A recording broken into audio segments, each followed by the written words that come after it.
Hello, my name is Sue Sweetek. I'm the owner of Hubba Hubba Foods in beautiful York, Maine. Today I'm going to be showing you how to make our Slip Me Some Sage chicken pot pie featuring our flavorful Slip Me Some Sage poultry rub. But it's a super easy recipe and you won't believe how fast it is. So right now I've got cooking on my stove in a 12-inch skillet 1 cup of finely diced onions, a half a stick of butter, and 1 teaspoon of salt. And that's been cooking with the lid on for about 6 or 7 minutes. So let's take a look at that because we're ready for the next step, which is to add our spices to it. Okay, so look at how beautiful those onions are. They are completely translucent, nice and soft, but no color on them, so they're not browned. And we're adding 2 teaspoons of Slip Me Some Sage, and we're going to cook that in the butter for just a minute. And that helps bloom the flavor and intensifies all those spices and herbs. Look at that. Oh my gosh, I wish you could smell this. It smells delicious. There's so much sage in here, thyme, savory, paprika, white pepper. Okay, so now we've bloomed those spices and we are going to add a 1/4 cup of flour. Now the flour is going to cook with the roux so that it becomes the thickener for our filling of our chicken pot pie. And we're just gonna let that cook, and you can see it almost turns into a paste right away. Okay, so we're gonna let that cook for a moment while we go get our liquid. So the liquid for our chicken pot pie filling is milk, and we're using 1 cup.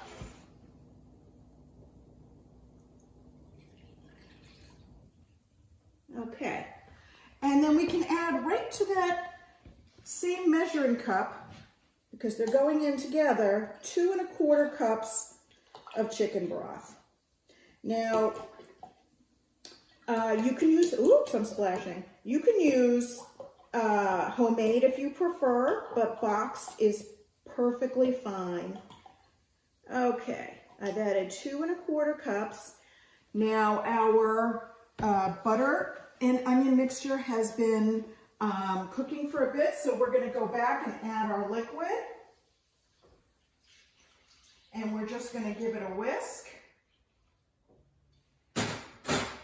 And that will need to cook for about 6 or 7 minutes. So as soon as that thickens up, we will be right back with our nice filling and ready for the next step.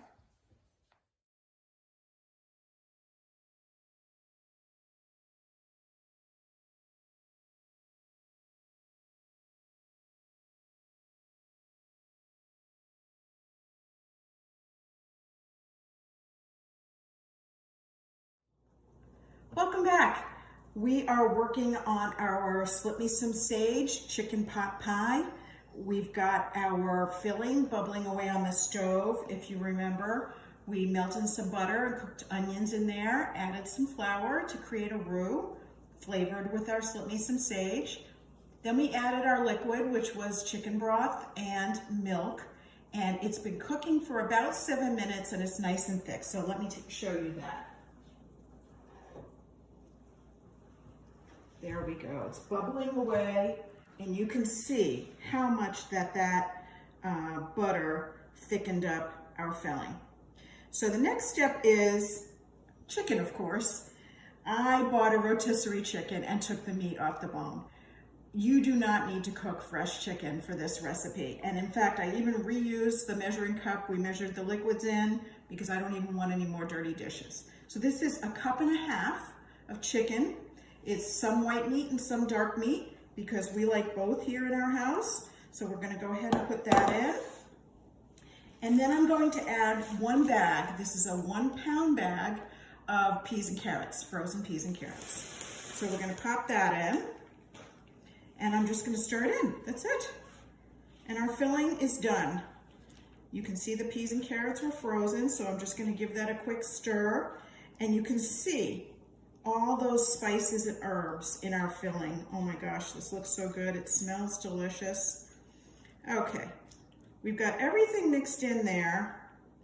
So the next step we're going to do is, just to get the vegetables to thaw, we're going to pop this back on the stove.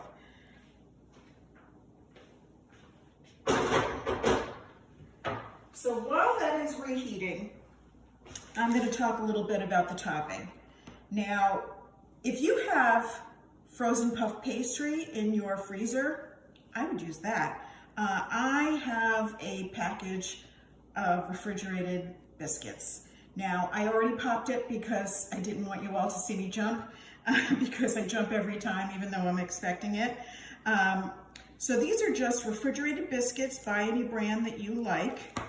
And I like them because it helps me portion out the chicken pot pie. Work around that biscuit as you serve it, and you know that you've got one serving there. So let me get our filling. Hopefully it's come back to the simmer just a bit. Here we go. We've thawed those vegetables in our filling. I'm going to turn the stove off. We're going to give it one last stir. It's nice and hot.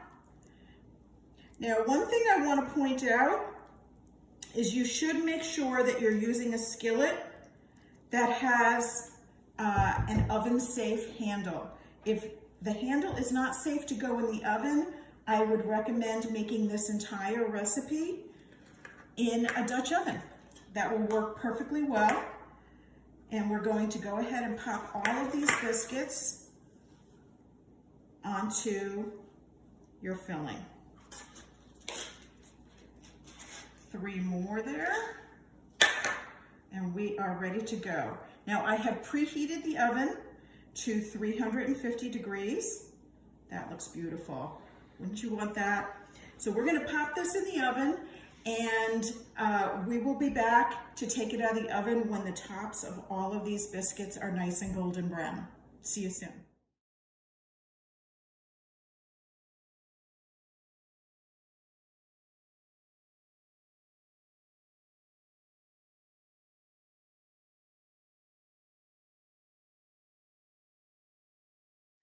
Hi, welcome back.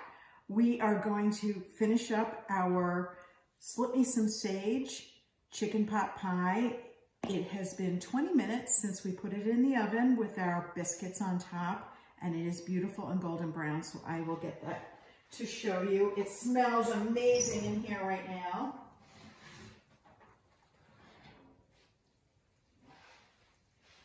And as you can see, it is bubbling away. It is beautiful and golden. And one thing I always do when I cook with a skillet in the oven is immediately put a towel or a pot holder over the handle so that I don't accidentally grab it and burn my hand, which I have done. So it's right now too hot to serve. We've got to let this cool down a little bit. If you've ever cooked a lasagna or something like that, you know it needs to rest for just a few minutes before you can start serving it. But as you can see, the paprika in our Slip Me Some Sage has given it a beautiful color to our sauce. And I know my family is going to love eating this. I hope yours does too. Give it a try. Let me know what you think. And you can find this recipe and more at HubbaHubbaFoods.com.